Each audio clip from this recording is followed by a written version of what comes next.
1,00,000 మంది శివభక్తులతో కలిసి మహారుద్రాక్ష పూజలో పాల్గొనండి. వెంటనే కాల్ చేసి మీ పేరును నమోదు చేసుకోండి. నమస్తే, welcome to Suman TV. Present మనతో పాటు ఉన్నారు సీనియర్ ఐపీఎస్ ఆఫీసర్ రెడ్డన్న గారు. నమస్తే సార్. నమస్కారం అండి. సార్, పీర్జాది కూడా సాఫ్ట్వేర్ తేజస్విని ఇన్సిడెంట్ చూసుకుంటే చాలా ట్విస్టులు ఉన్నాయి. క్షుద్ర పూజలు అన్నారు ఫస్ట్, తర్వాత అమ్మాయి డిప్రెషన్లో ఉందన్నారు, తర్వాత తల్లి కూతుర్లకి కూడా ఫోబియా ఉంది అని అన్నారు. అయితే ఇక్కడ విషయం ఏంటంటే అమ్మాయి సరే ఏదైనా జరగనివ్వండి, నగ్నంగా ఎందుకు పరిగెత్తింది? ఆ పరిగెత్తే క్రమంలో అందరు తలుపులు కొట్టడము, అవి ఇవి ఇసిరేయడం జరిగాయి, పక్కింట్లో అయి పడ్డాయి ఈ పడ్డాయి అని చెప్పేసి ఇరుగు పొరుగు వాళ్ళు కూడా చెప్పడం జరుగుతుంది. నగ్నంగా పరిగెత్తడము, అక్కడికి అమ్మవారి గుడికి వెళ్ళడము, అక్కడ విగ్రహం పట్టుకోవడం, ఆ చీర తీసుకోవడము, ఇవన్నీ తీసుకుని వెళ్ళి దూకడము, అసలు ఏం జరిగింది ఇక్కడ? డిప్రెషన్ ఉంటే నగ్నంగా ఎందుకు పరిగెత్తాలి? ఒకవేళ ఫోబియా ఉంటే ఇలా ఎందుకు చేయాలి అని చాలా ప్రశ్నలు అయితే కనబడుతున్నాయి సార్, ఇక్కడ వస్తున్నాయి. అంటే మీ అనాలిసిస్ లో ఏమనుకుంటున్నారు మీరు? ఒరిజినల్ గా ఏమది విజయనగరం. తండ్రి విజయనగరం దగ్గర వైజాగ్ స్టీల్ ప్లాంట్ లో పనిచేస్తాడు. వీళ్ళు తల్లి అరుణ, ఆమెకి వీళ్ళకి ఒక్కటే సంతానం తేజస్విని. అయితే ఈ మధ్యగా ఏమైందంటే ఒక 3-4 ఇయర్స్ బ్యాక్ నుంచి ఈ అరుణకి ఆమె హస్బెండ్ తేజస్విని తండ్రికి పడటం లేదు. వాళ్ళు విడిపోయేటట్లే ఉన్నారు. అంటే ఇద్దరు కలిసి లేరు.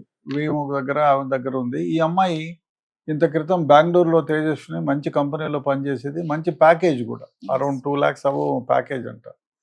మరి అక్కడ వీళ్ళ ఏమో బిహేవియర్ సరిలేక ఏదో ఇబ్బందులు గురవుతూ ఉంటే రిజైన్ చేసి, అమ్మాయి తల్లి కూడా ఉండేది అక్కడ బెంగళూరులో, రిజైన్ చేసి వచ్చేసింది, తండ్రి దగ్గరకు వచ్చింది.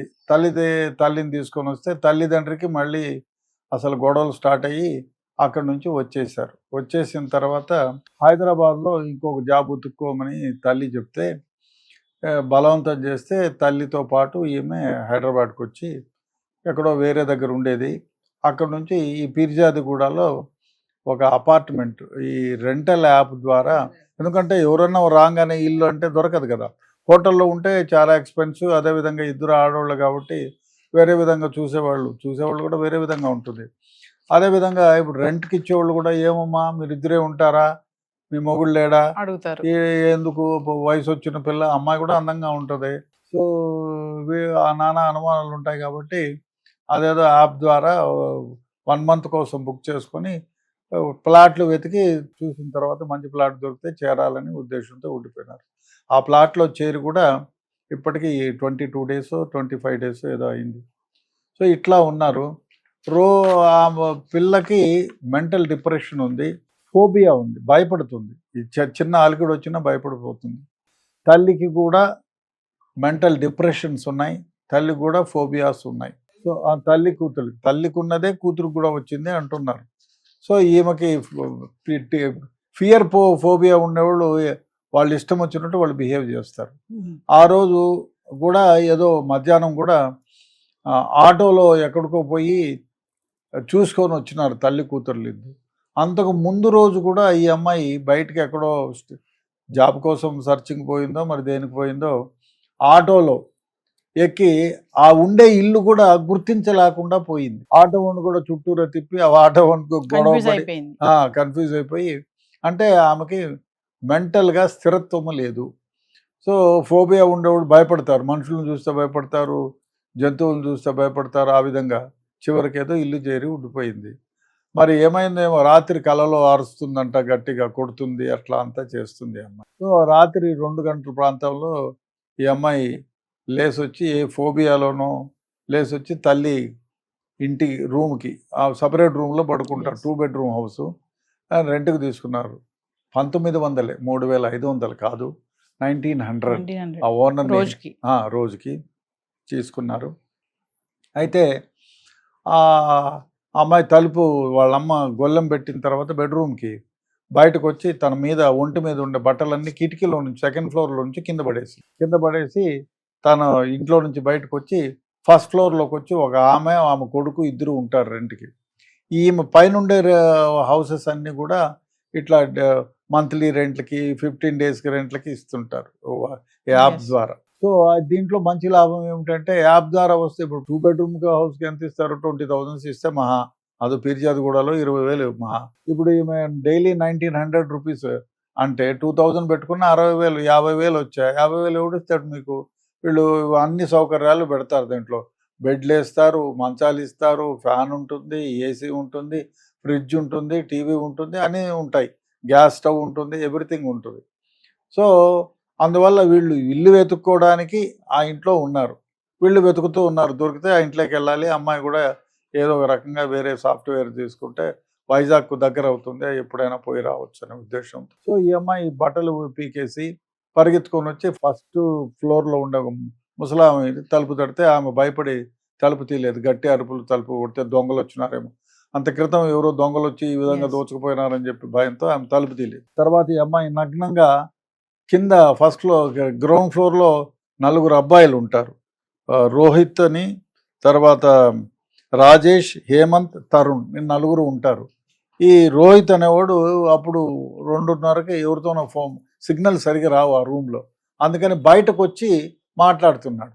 ఈ అమ్మాయి అకస్మాత్తుగా వచ్చి ఎదురుగుండా ఇంట్లోకి దూరింది, చూసాడు, భయపడిపోయారండి. ఎవరైనా నగ్నంగా ఒక అందమైన స్త్రీ ఎదురుగా పడితే దయం అనుకుంటారు, ఎవరు భయపడిపోయినాడు. భయపడి ఈ రూమ్లోకి అమ్మాయి రూమ్లోకి పోతే రూమ్లో ఉండేవాడు కూడా భయపడిపోయినాడు.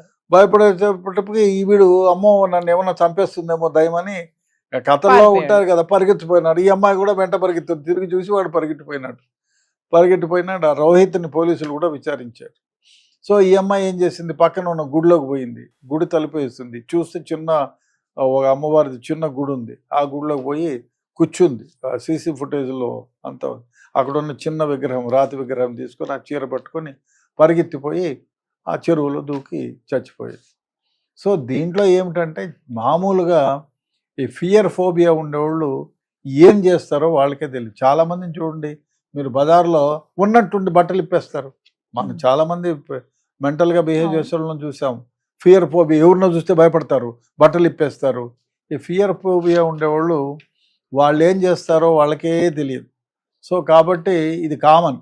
ఆమెకి ఎక్కడైనా ట్రీట్మెంట్ ఇప్పించింటే బాగుండేది. మరి ఎందుకు ఫియర్ ఫోబియా ఉండే వాళ్ళకి డెఫినెట్గా కౌన్సిలింగు ట్రీట్మెంట్ ఇస్తే మామూలుగా అయిన వాళ్ళు చాలామంది ఉన్నారు, నాకు తెలిసి కూడా చాలామంది ఈ ఫియర్ ఫోబియా నిద్ర పట్టదు వాళ్ళకు, నిద్రపోరు రాత్రిపూట. ఒకవేళ నిద్రపోవాలన్నా లైట్లన్నీ వేసుకొని పడుకుంటారు, పక్కన ఎవరన్నా ఉంటే అరుస్తారు, ఎవరన్నా కళలోకి వచ్చినారనుకో ఏదో ఒక పేరు, ఇప్పుడు వీడు అజయ్ విజయ్ అని అరిచినారంటే దానికి కారణం అదే, అజయ్ ఎవరు లేరంట వాళ్ళకి తెలిసి కూడా. సో బహుశా ఆమె కంపెనీలో పనిచేసేటోళ్ళు లేకపోతే వాళ్ళ కాలేజీలో ఉండేవాళ్ళు ఎవరైనా గొంతు పిసుకున్నట్టో చంపేసినట్టో కల్లోకి వచ్చి ఉండేమో మరి, అందుకని ఆమె పరిగెత్తుకొని వచ్చి అజయ్ తలుపు నన్ను సంపొద్దు అని ఏదో మాట్లాడింది అంటున్నారు. దానికి కారణం ఇదే, డాక్టర్లను కూడా కన్సల్ట్ చేస్తే చెప్పేది ఇది. కానీ ఎవరి మీద అనుమానం లేదు పోలీసులకు కానీ. ఆ చుట్టుపక్కల ఇప్పుడు చేరిన 25 డేస్లో ఒక మగపూరుకు కూడా ఆ ఇంట్లోకి రావడం కానీ ఇంట్లో నుంచి బయటికి పోవడం కానీ సీసీ ఫుటేజ్ చూస్తారు పోలీసు వాళ్ళు. ఒకటే ఏమిటంటే ఈ అమ్మాయికి మెంటల్గా ఆరోగ్యం బాగాలేదు. అదేవిధంగా తల్లి అరుణకు కూడా మెంటల్గా, ఆమె కూడా మెంటల్లీ సఫరింగ్. ఈ మెంటల్గా ఉండేది కొందరికి వారసత్వంగా వచ్చే సందర్భాలు కూడా ఉన్నాయి, జెనెటిక్ కూడా. అదే కాకుండా ఈ జెనెటిక్లో ఇంకోటి వారసత్వంగా, ఇప్పుడు బంధువులు వివాహం చేసుకుంటే మెంటల్ పిల్లలు పుడతారు. మా బంధువుల్లోనే మేనరికంలో చేసుకున్నాడు, డిగ్రీ వరకు ఫస్ట్ క్లాస్ స్టూడెంట్, డిగ్రీలో ఈ విధంగా ఫోబియా వచ్చి పిచ్చి పట్టి చివరికి కమిటెడ్ డైడ్ అబ్బాయి. సో ఇది మామూలే. ఈ ఫోబియా ఉండే వాళ్ళకి అర్లీ ట్రీట్మెంట్ ఇప్పించాలి, జాయిన్ చేసి. ఇప్పించకపోతే ఇటు పరిణామాలు ఈ విధంగా ఉంటాయి.